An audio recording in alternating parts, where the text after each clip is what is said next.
pretty much just looking at getting a base restore. Okay, question. So you said the 17-18 and 18-19 include the VLF-AA payments, correct? That's correct. Which are around the $50 million. 50 and 55 for this. Okay.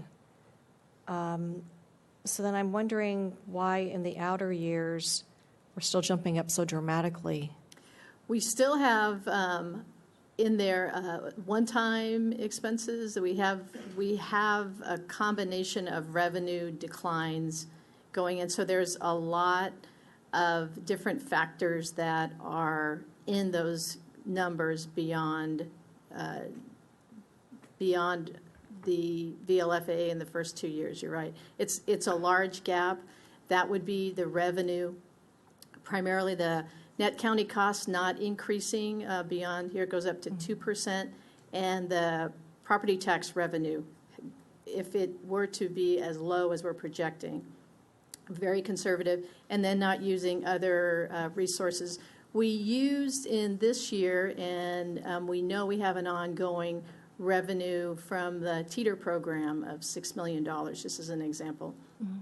For the purpose of this plan, we are forecasting not using that. In reality, we know we would.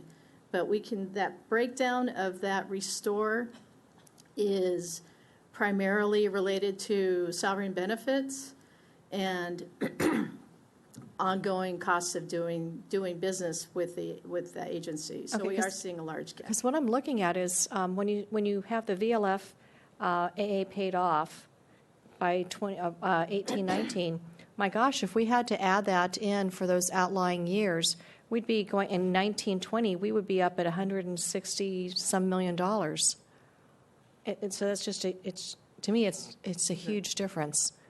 It is, and that.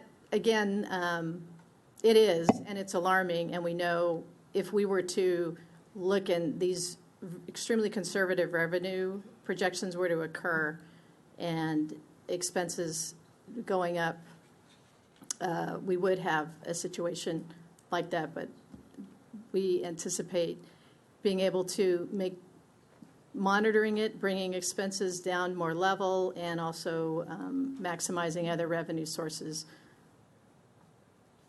Okay, all right. This also puts some framework to that question, kind of looking back over the 5-year history of augmentations, the restore augmentations that have been presented. These are actually what were presented in the budgets for the last 5 fiscal years, including this current fiscal year.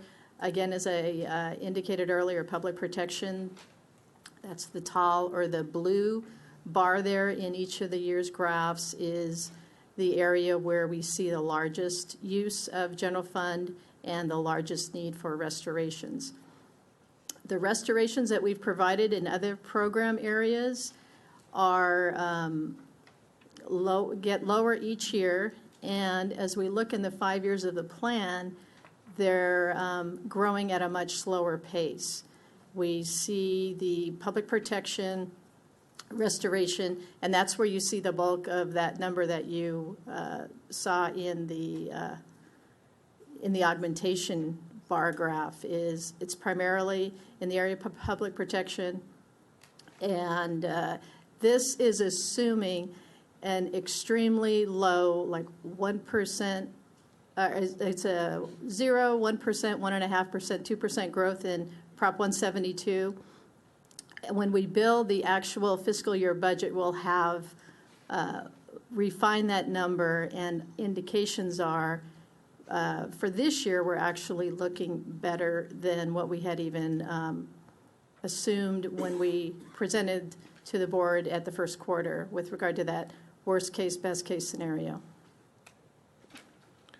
So if I could point out one thing in these slides, as you look at the gap slides, the important thing to recognize is that this is a financial plan, and in the first 2 years, we look at that very carefully, and we look at what the gaps are. We will close those gaps. This is a similar trend that you see in every financial plan that we do. And as we close the trend in the first year or 2 years, that then essentially takes off the cap of the gaps that you see in the outer years. So Our goal here is to structurally balance this budget and move those lines together as we go through the budget process. So we expect not to have unfunded liability in terms of not being able to meet the requirements of the departments. And we fully expect that our budgets that we present to the board will be fully balanced without drawing reserves for ongoing expenses. That is our anticipation, and this is very consistent with what we've seen in the financial plan for the last decade, is that when you ask departments, what do you need in order to fulfill your mission, they identify the wish list, and then we then work with the board through the budget process to prioritize those things that are most critical, and we defer items that we don't have existing funding for. We close that gap, and once it's closed, you'll see that it will have a ripple effect on the remainder of those years, and we'll bring those lines closer together. Okay. Lisa, on public protection, so the blue bar, do you have a breakdown within public protection of what is allocated for Sheriff's Department versus, say, District Attorney? Yes, we do. We have that down to the granular, down to the department level. Okay. Is that anywhere in the presentation? It's not in the presentation. We could make that available, though we can put a document together. And Okay. get I think that it's important for us to have that breakdown because, for instance, I have the majority of contract cities in my district, and I'm going to need to get a feeling for the Sheriff's Department, for instance, with the increased amounts over the future years, what the potential is going to be for the contract cities with the escalating costs for the Sheriff's contract. Because now, with the public safety is taking up about almost 50% of the annual budget for a lot of the contract cities. So we need to keep that in mind for these outlying years, what we can anticipate. Absolutely. So to get that breakdown in numbers between the various entities in public safety, that would be really helpful. We'd be happy to do that. Okay, all right. Supervisor Spitzer? Thank you, Madam Chair. Ms. Bohan-Johnson, we used to have a chart when you were in the DA's office. It reflected what the 172 was as against the net county cost growth. So we could actually see how much money for public safety was penetrating into the general fund as opposed to being taken care of by simply 172. When Supervisor Doe and I started in our respective county departments, 20 plus years ago, 172 covered all of public safety by itself. And then, of course, over the years, it hasn't been able to cover it. But at least you could see historically. And I remember this chart vividly because it's driven a lot of discussions, especially when Tom Mock was here. And there was a committee that was trying to deal with public safety shortfall during 2008, during the recession.